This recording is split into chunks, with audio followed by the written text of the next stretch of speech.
Tonight, a dangerous road in Clearwater is at the center of a heated debate. Right now, council members are trying to decide how to use millions of dollars in funding to make the area safer. And this is 10 Tampa Bay Nightside. I'm Dave Wagner. And I'm Carolina Lead. Council was set to vote on a proposal from FDOT tonight that would have brought sweeping changes to Drew Street. 10 Tampa Bay's Miranda Parnell was at that meeting all night long. Miranda, packed house there with the people hoping for answers.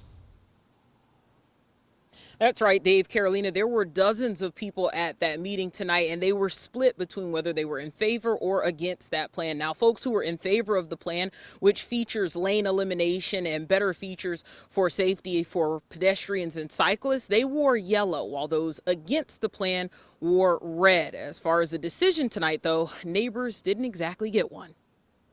A busy road causing a big debate.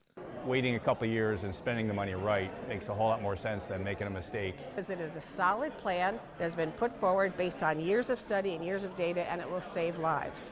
At a packed meeting, Clearwater's mayor said no matter how things went, Drew Street would eventually be made safer. Now, all this council wants safe. Now it's just a matter of how and when. But that answer didn't come Thursday night. Council voted to take more time to get additional information from FDOT. The mayor said one of the biggest issues they've heard from citizens is a concern that lane elimination would put funding for the project in jeopardy.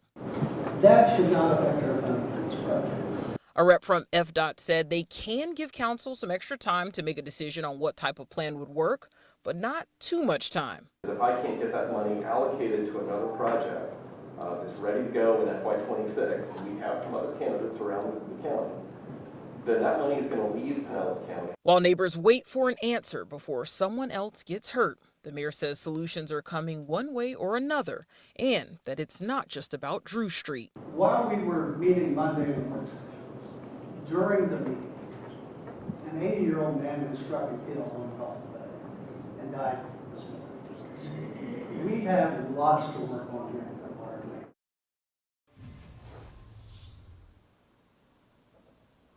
Now, after the FDOT representative was saying that the city is in a bit of a time crunch here to make a decision and keep the funding, the mayor said that he had spoken with several officials, even up to the state level, who had reassured him that they would not lose the funding. Now, when questioned about that later in the meeting, if they would lose the funding if they couldn't decide on the lane elimination, the mayor said that's the goal.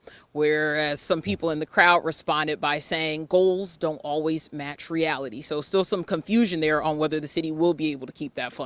Yeah, Miranda, before you go here, now that there's a delay, is there any timeline at all to hash out all of this? Well, tonight, council members did unanimously vote to kind of postpone this and bring it back up in about 2 weeks after they've been able to hear some more information from FDOT. In Clearwater, Miranda Parnell, 10 Tampa Bay.